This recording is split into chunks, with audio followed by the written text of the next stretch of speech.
Hey, deserving listeners, 90 Day Fiancé, The Single Life, let's watch. My friend Laura introduced me to a good friend of hers, and her name is Coyote, and I hope I'm saying her name right. Coyote. Coyote and I, after the first call, we began texting back and forth every day, sending hearts and hugs, and there's definitely a connection. Okay, so I've talked about this before, and I think it is interesting for us to keep an eye on the concept of love bombing as we watch Ed.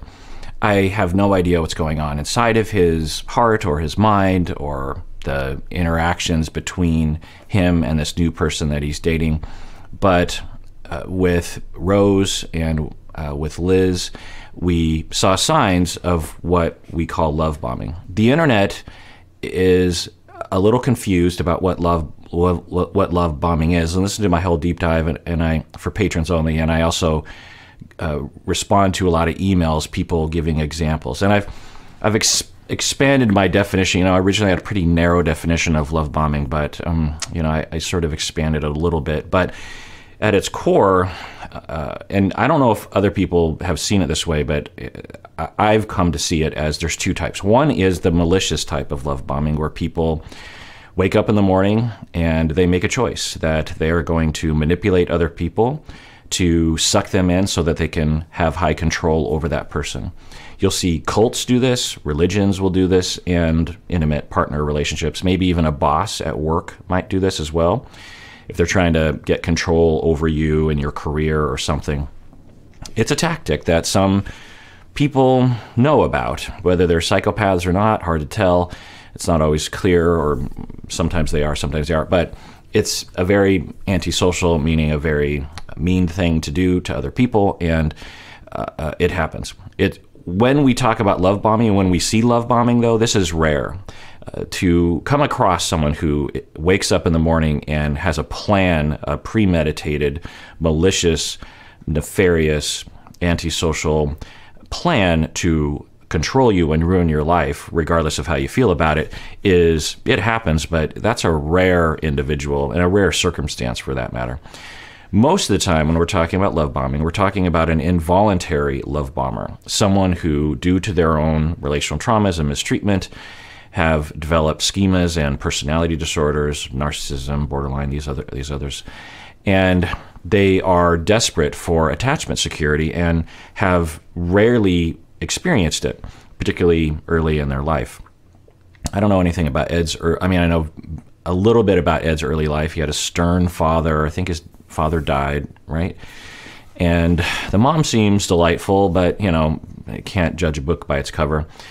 So there are people who early in life are being neglected and will develop what we call narcissistic personality disorder because of extreme low self-esteem. You could even consider it like a complete lack of self-esteem. They don't even understand who they are. They don't have any, a way to understand narcissistic personality disorder is if you don't have it and say you're walking down the street and someone kind of looks at you funny, or you're driving and you change lanes and someone honks at you, and you're just like, oh, someone thinks ill of me. They think bad things about me. Or do they think bad things? I don't know. It seems like maybe that person thinks something bad about me. Or you're at work and you raise your hand at a meeting and you offer some brainstorm and no one really cares. They just sort of quickly move past it to someone else. There's no indication that what you suggested was valuable to anyone or smart or anything. Well, for those of us who were raised well enough to be told that we matter, that we were able to explore who we were, that we had value just inherently. It's interesting to think about that when you're raised well, by the time you're 5+ years old, you just have this inherent value. You just feel like, even though I might make mistakes, and even though other people might not even know who I am or what I've accomplished in my life, I know that I have value. I matter in the world. Not everyone believes that. Not everyone was treated that way.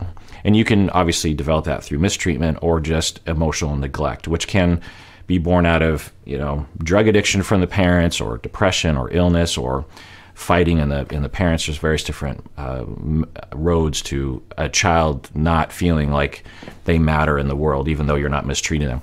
Anyway, so for those of us who were treated well enough, and we have that negative experience that has a little bit of an attack on our ego, we feel that hurt or we feel that anxiety, but we very quickly turn to a self, what we call a self. We turn to our inner resource, our ego strength, if you will, and we say, well, maybe everyone at this meeting thinks I'm an idiot, but I know that I'm not, and I know that my value actually supersedes this meeting. I mean, even if everyone thought I was an idiot at work, I matter to my spouse, I matter to my family, I matter to myself.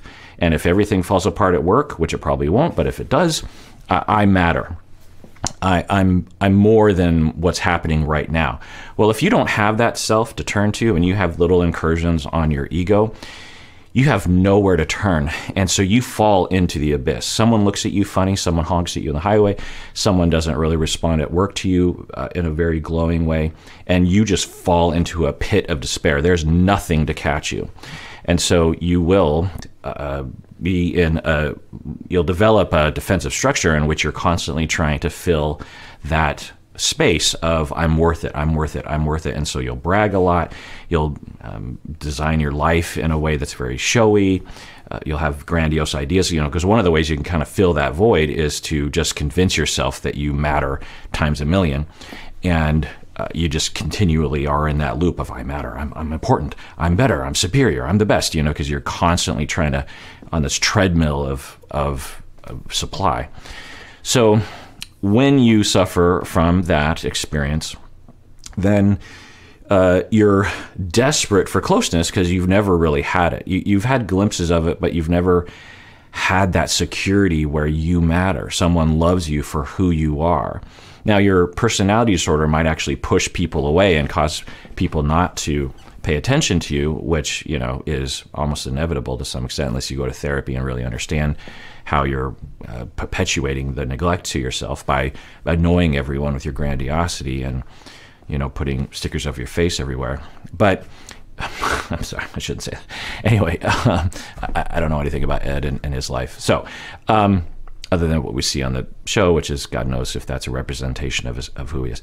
But my point is that when you are desperate for closeness and you have narcissism or borderline or histrionic or something else, or preoccupied attachment in particular, but even avoidant attachment, particularly disorganized attachment, anyway, attachment insecurity, you meet someone and you have everyone does this when you start dating. You just have this fantasy, like, even though you might not be fully on board with it, but you're like, what if it works out with this person? And we have the best relationship on the planet and we really meld and I can finally just relax and this person will love me and be there for me and I can feel like, stable and I can forget about all those horrible experiences I've had dating or whatever.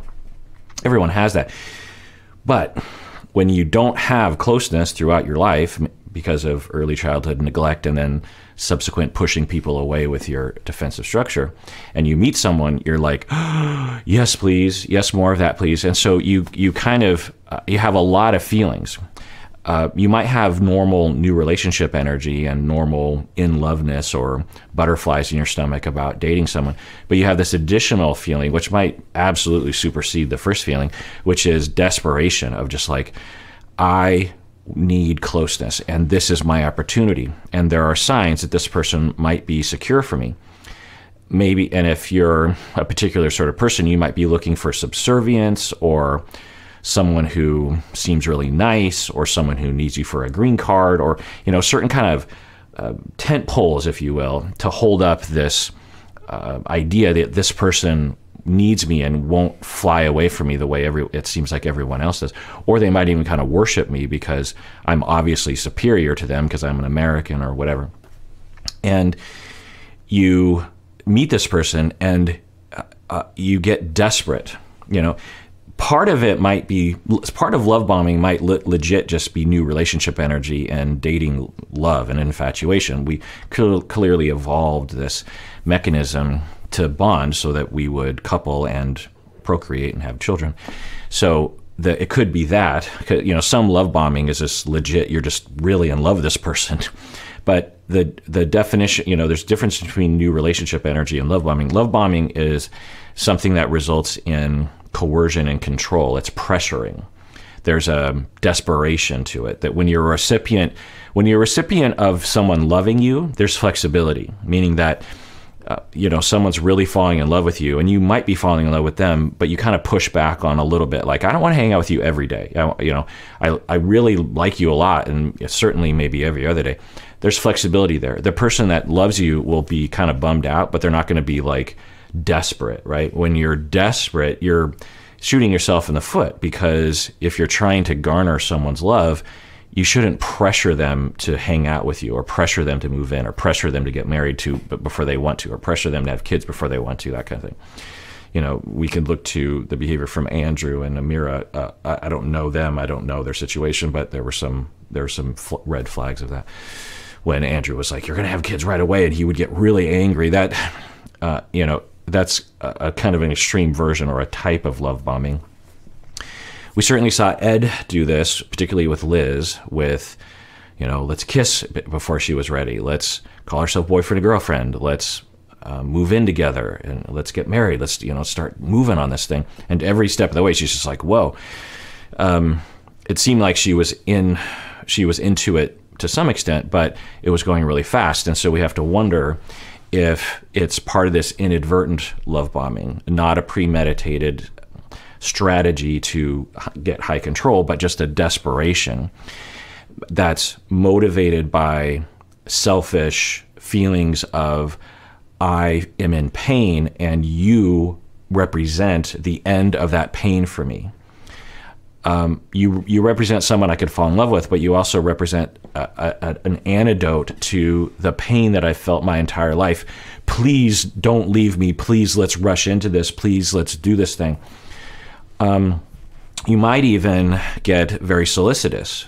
You might, like, in the beginning of the relationship, even though you don't really know this person very well, and that's why I'm talking about this, is that my impression is Ed doesn't even know her, really. They've, I think, talked over Zoom, and it didn't seem like they were connecting that much. I mean, they were having trouble communicating. I'm not in Ed's heart, but he's talking now about there's a connection, and and I'm going to get her gifts. It's another hallmark of love bombing. It's like, I can't just be myself. I have to have all these, like, offerings of, like, please, let me show you. And it's just kind of this obsession that love bombers will get into. It's not usually a strategy that's under their control. It's this desperation. They wake up in the morning and they're like, okay, maybe this person will end my suffering. And some of you even emailed in and talked about how you've love bombed people before. Anyway, and you regret it, but you weren't doing it on purpose. Anyway, so you're buying gifts, and you're even convincing yourself, like, this is the one. This makes sense to me. I'm in the groove right now of something that I need. And yes, I'm going to get her gifts. Yes, I'm going to try to get her to move in with me. Yes, I'm going to ask her for dates. Yes, I'm going to present this very, accommodating, charming persona to this person. Not because that's really me, but because it kind of works for me, and it's worked for me in the past in terms of getting people to relax around me and kind of getting them into my life, so to speak. But never have I asked myself, do I actually love this person? Do I actually want to be with this person? Or is this just me acting out of fear and desperation? Because if I really loved this person, I would slow down. If I really loved this person, I would listen to him more, right? If you are desperate for closeness, if you're so desperate for, extremely desperate for closeness, you don't have time to listen to the other person, because you're operating on such a fear-based life that when they start giving feedback, like, I don't want to move this fast, or, listen to my feelings or something. Darcy is actually kind of like this as well. And Tom even talked about this during that cafe scene where they were yelling at each other, and he was a D-bag for saying that she looks fatter or something. But he did say one interesting thing. He said, you know, in our relationship, when did you ever ask me about me? When did you? I feel like you have a fantasy about who I am. You've never really been interested in me. You seem very appreciative. He didn't say this, but she seemed very appreciative of the things that they did. But did we ever see Darcy say, Tom, who are you? You know, let me get to know you. What are your dreams? What are your fears? You know, we never saw that, and we could imagine that Darcy really never does that. You know, I think we could imagine that could be behind the scenes with Georgie. I don't know about Jesse, but because when you're operating from such a fear-based place, you don't have time to consider, and you're kind of operating from that of a child because you're regressing to that place when you were 5, and you're just, you know, 5-year-olds they don't sit down with their parents and go, tell me about your day. You know, what are your hopes and dreams? 5-year-olds don't do that because they're developmentally at a place where they're too desperate for their own needs. And they really haven't even been able to relax, because when you can relax, then you can actually spend time to stretch yourself in an altruistic, compassionate way. And that doesn't usually happen until you're in your 20s or 30s, really. Not for all people, but commonly. Anyway, so is that what we're seeing right here? Let's keep an eye on it. Hey, welcome in. Hi. Hey, how are you?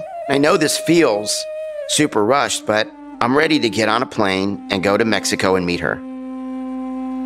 So just another red flag, and we'll keep an eye on this. And I'm not diagnosing him at all, of course. They edit the show in a particular way. The cast members show a certain thing to the cameras. Plus, it's not a diagnosis. Love bombing isn't a diagnosis. It's just a concept that we use to understand people's behavior and their traumas. By the way, it's often on the internet, love bombing, in fact, always on the internet that I've seen, love bombing is a part of the whole, like, my ex-boyfriend was a malignant narcissist who love bombed me, you know, that kind of discourse. Whenever I read those kind of articles or comments on the internet, I'm always like, what are we talking about? You know, and I'll read the data that they provide, and I'm just like, I mean, maybe, but it just kind of sounds like someone you fell in love with and they dumped you and you're really hurt, you know, that kind of thing. And because what the discourse around, like I said, love bombing does happen, and it can be done by malicious individuals.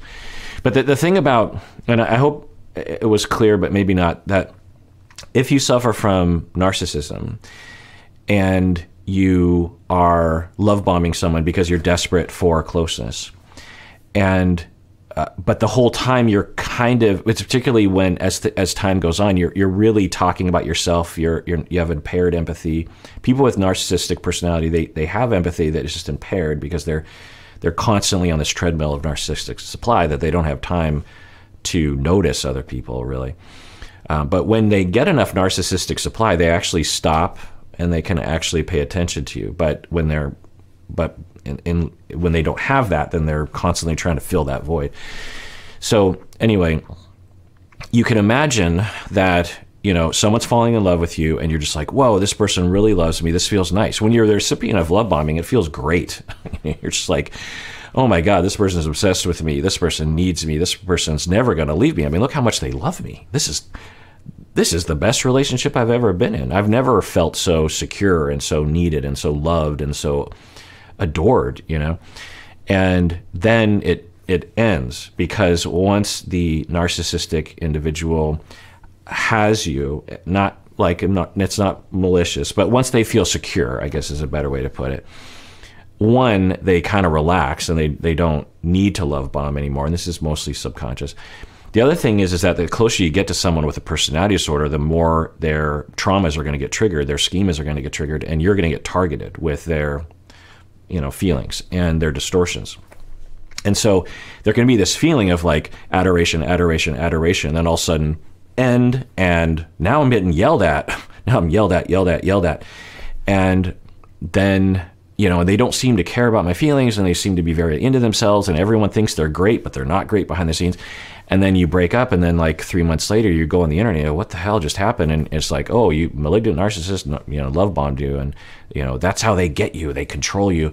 That's the language, and certainly there are people like that, and it can be abusive, and all my talk about it, we've only watched literally like 3 seconds of the show.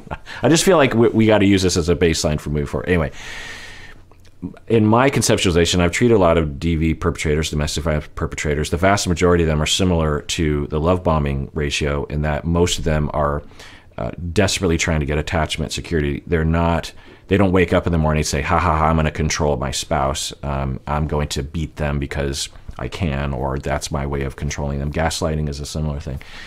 Anyway, so you get out of it and you look back and you're just like, wow, that person never seemed to care about my feelings. But why did they love me so much in the beginning? And then you go on the internet and there's an answer, which is basically this like diagnosing anyone who ever did that to you of they're a malignant narcissist, or they're a narcissist, and they love bombed you, and they were purposely doing it, and you were a victim of someone's evil, really, is the way that it's written. And like I said, that can happen, but rarely that's the case. So I say this not to have sympathy for people that harm people, but if we're going to, one, avoid people like this, we need to be able to see them correctly. And two, if we're going to help them to stop the cycle, because if you have personality disorders that lead to love bombing, you have personality disorders that lead to bad parenting. And bad parenting will cause the pattern to continue. The children of those who love bomb are more likely to have relational traumas themselves, and more likely to love bomb, more likely to be narcissistic, more likely to be borderline. And so if we're going to move forward, we have to understand it, which means that we have to have a mature, accurate understanding of this, instead of just this reactionary, like, that person's evil, they have this label, they're like this subhuman monster that is out to harm everyone. There are people like that. There are Ted Bundys, there are Jeffrey Dahmers, there are Harvey Weinsteins. These people are monsters. I don't know any way to put it. But they are extremely rare. We focus on them on the internet and the media. It's like, if you just polled people, like, what percentage of the human race are like Jeffrey Dahmer and Ted Bundy and Harvey Weinstein, people are like, oh, I don't know, like 13% or something. It's like, no, we're talking like 0.0001%. I mean, there are a fair amount of psychopaths, but most psychopaths never kill anyone. Most psychopaths never commit a crime of harm to another human being. Many do. Well, I shouldn't say most, but many don't. Most never kill, that's for sure. Anyway, so I say this because, and I've ranted about this frequently, because for some of you, you might have gone to the internet and be like, oh yeah, my former partner was this da-da-da. And okay, maybe that helps you to get over it. But at some point, because the other thing I'll say is that if you're a victim of that, of love bombing by a borderline or narcissistic or histrionic person, and you go to the internet and you say, oh, that person is essentially this other word for evil, and they're like not a real human. The way that people talk about these people with personality disorders, it's like they're not, it's like there's us and then there's them. Like they're this other kind of thing. And when you do that, the next time you start dating, you'll be like, oh, this person seems very human to me, and I like them, and they have redeeming qualities. They're nothing like that monster, like vampire thing that I dated in the past. This person seems like a likable person. People like this person. I'll start dating them. Well, the problem with that is the last person you dated was also a human and likable and had redeeming qualities. You just have written this story that they're this, this nefarious evil monster from a horror movie or something. And it makes it so you are bound to repeat it because you don't have an accurate understanding of what happened. The person in the past likely was a human likely had redeeming qualities, likely had reasons for being the way. You likely participated in the dance that led to the problems. That's another part of it. Maybe it's just 10%, maybe it's 50%, who knows? But when you can see it that way, in a mature, differentiated way, you're much less likely to repeat it in the future. It's a self-preservation thing to have a somewhat altruistic or, I don't know, non-evil view of your past relationships. It's actually, it will help you to have that for a variety of reasons. Anyways, let's get back to the show. Literally watched, probably like literally 18 seconds. Hey, deserving listeners, as y'all know, I am constantly recommending that people go to therapy. We all need therapy from time to time. Well, one of the options available that is definitely worth checking out is BetterHelp. If you're looking for a therapist, I would give it a try by going to betterhelp.com/Kirk. Make sure you use the promo code Kirk because you get 10% off your first month, and it really helps us out. As you watch these videos, I know many of you have been motivated to find your own therapist, which is great because you deserve it. And I know also that it can be hard to find a good fit, find the right one for you. Well, one of the options available in terms of your shopping is to go to betterhelp.com/Kirk. I've been told you can start communicating with your therapist in under 24 hours. You can message your counselor at any time, plus you can schedule weekly video or phone sessions. I've also been told that it's often less expensive than in-person therapy, and you should know that this service is available to clients worldwide. So go to betterhelp.com/Kirk to get 10% off your first month today. Well, when do you go? In a couple days. There's always a danger and a thrill at moving fast, but I kind of like it. Red flag. I don't need to I don't need to repeat myself because I've talked too much already, but ding, ding, ding. So he I don't know where he got that, like, oh, maybe it's wrong that I move so fast. Because, well, probably a lot of people say that, including this fella, I'm sure is going to say it. But he's like, but I like it. So if he had awareness of, and I don't know if it's true, of what love, so that's the other thing, that when we have all these internet, if you're Ed and you do love bomb, which we don't know, and it comes from a place of desperation and not from a place of psychopathic sadism, and you go to the internet and you read about love bombing, you're gonna be like, oh, that's not me. I don't wake up in the morning and manipulate other people to love me. That, like, no. Like, when I fell in love with Rose, when I fell in love with Liz, it was legit. Like, with Liz, it's like I was obsessed with her. I was infatuated. I was in love. She was great. She was so sweet and she was nice and she was just perfect. Looking back, it didn't work out, but the internet has this. So that's another problem with this, is perpetrators of love bombing, of which there are many, if they go to the internet, they won't recognize themselves. And that's a huge disservice that we're doing on the internet. And this trip, I'm bringing my mom and Teddy. And my mom knows Spanish, so I'm going to have a translator. I might be moving too fast, but I'm ready to move on from Liz. So who knows? But another indication of this, of love bombing, moving too fast, and desperation is running away from the pain of the past. It's like, that's too painful, what happened with Liz.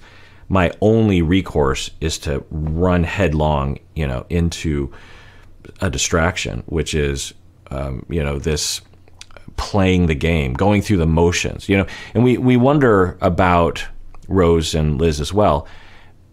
Does Ed really, was he really in love with them? Did he really love them as human beings rather than what they might represent to him? This sounds similar to a Rose situation. And what's so different this time? Well, the biggest difference is she's much older. She's 38, but she just seems so different, man. She's real. I just want to point out that 38 is still 15 plus years younger than him. You know me, age difference is fine, but this notion of she's so much older. She's actually probably closer to Liz and Rose's age than Ed's age. It's fine that there's an age difference. I never had a problem with the age difference between him and Rose or Liz. But I don't know. Just an interesting thing that you would say that. The key to Ed, one, getting his needs met, and two, not harming other people, is awareness of what's happening inside of him. Is he aware of his personality, of his traumas, of his desperation, of what hinders him from really paying attention to other people's feelings? My biggest fear for Ed for this trip is another heartbreak. He's already pretty deep emotionally attached to this girl. He just got back up after the breakup with Liz, and it was pretty hard on not only him, but his family and his friends. You know, we don't want to see this happen again. He can't handle that. He cannot take another one. Yeah, and if you baseline hate yourself and don't have a stable foundation to stand on, then what else are you going to do besides distract yourself through rebounds and convincing yourself that this could be the one?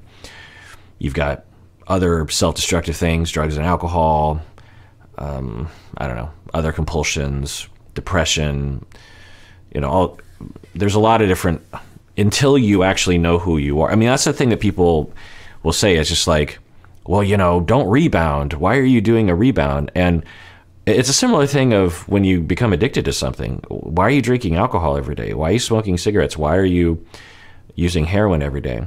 It's just stop it. And from the outside, that seems logical, but usually these people are doing these compulsions, whether it's relationships or otherwise, because of something that they're suffering from. And without this coping action behavior, they will have to turn to something else, because it's similar to non-suicidal self-injury, cutting. Say, yeah, just stop it. Or eating disorder behaviors. Just stop that. Why are you doing that? And without understanding of these things are generated from trauma. And so until you address the trauma and start healing, and even sometimes while you're healing, because you can kind of be triggered to other kinds of self-soothing behaviors that are not so great, then there's really a necessity for something to fill the void there. Anyway, so he's detecting like, whoa, like how come? So if Ed had said, so what would we contrast with? If Ed had said something like, well, I met a woman. She's a bit older. She's not as old as I am. She seems sweet. She's in Mexico. She doesn't speak English very well. I don't speak Spanish very well. My dog is barking. We'll see. I think maybe there could be a spark, but I don't know. God knows. I've thought that before. So, but I'm going to go to Mexico and I'm going to see what happens. If he said something like that, then I'm guessing the friend would be like, oh, okay. It sounds like a different approach than what we've seen before. But the way Ed's talking, it's just like, I found the one, even though we've had a very disjointed communication over Zoom. All right, well, that does it for that episode. Everyone out there, please take care of yourself, because you deserve it. You really, really do.